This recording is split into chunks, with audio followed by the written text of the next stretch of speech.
Perkenalkan, nama saya Abdul Ghani Setiawan dengan NPM 2025 1450 0388.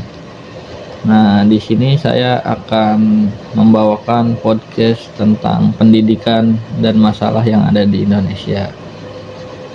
Nah, seperti yang kita ketahui, begitu banyak masalah pendidikan yang ada di Indonesia, seperti contohnya keterbatasan sarana dan prasarana. Banyak sekolah yang masih kekurangan fasilitas mendukung, ruang kelas yang layak, laboratorium, perpustakaan, serta akses internet.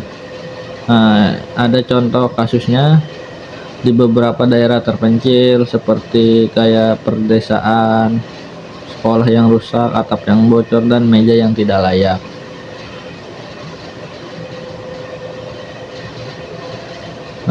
Ada juga mutu guru dan distribusi tidak merata. Contohnya kualitas guru dan penyebarannya masih menjadi tantangan besar.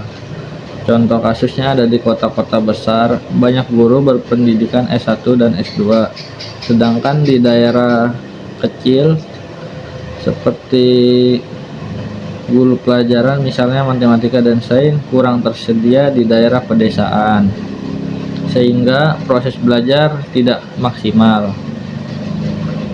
Nah, banyak sekali kesenjangan pendidikan yang ada di Indonesia.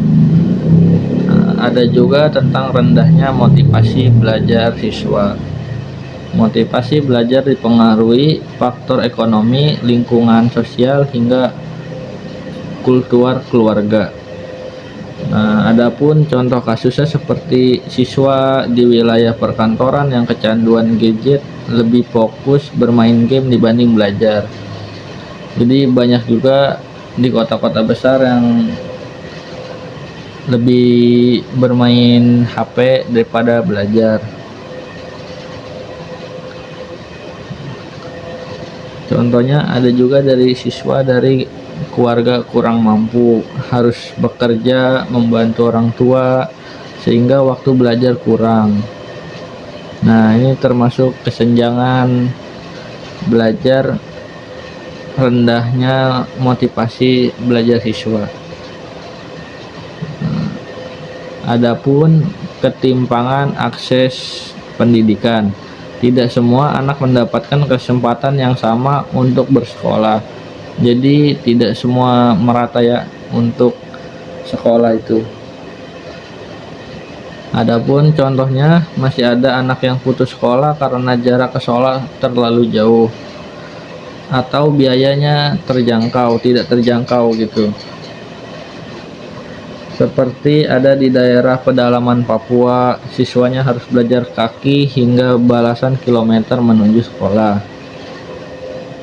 Nah, ada juga tentang kurikulum yang terlalu kompleks dan sering berubah. Perubahan kurikulum yang terlalu sering membuat guru dan siswa membutuhkan waktu adaptasi lebih. Nah, contoh kasusnya baik peralihan dari kurikulum 2013 ke kurikulum Merdeka, banyak guru merasa kurang pelatihan sehingga proses implementasi tidak optimal. Adapun beberapa sekolah belum siap dengan pendekatan project based learning karena kurang sarana. Nah, ada juga lagi nih, ada tentang masalah ekonomi keluarga. Kondisi ekonomi mempengaruhi kelangsungan pendidikan siswa. Adapun contoh kasusnya seperti banyaknya siswa dari keluarga yang kurang mampu terpaksa berhenti sekolah dan bekerja di usia sangat muda. Adapun tidak semua keluarga mampu menyediakan alat belajar seperti HP, laptop, dan kuota internet. Ada juga kesenjangan teknologi digital yang ada di era sekarang.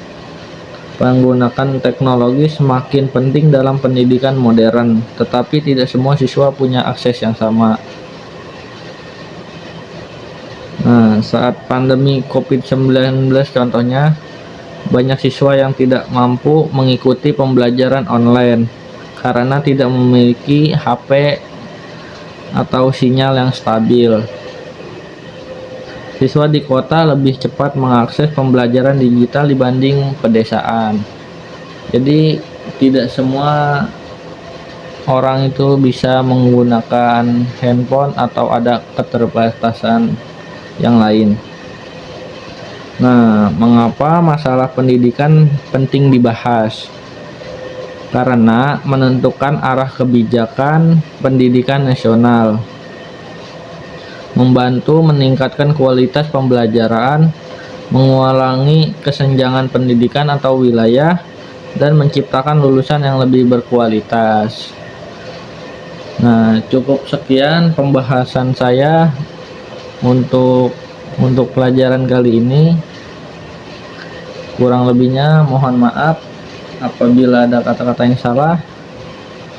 Sekian, terima kasih.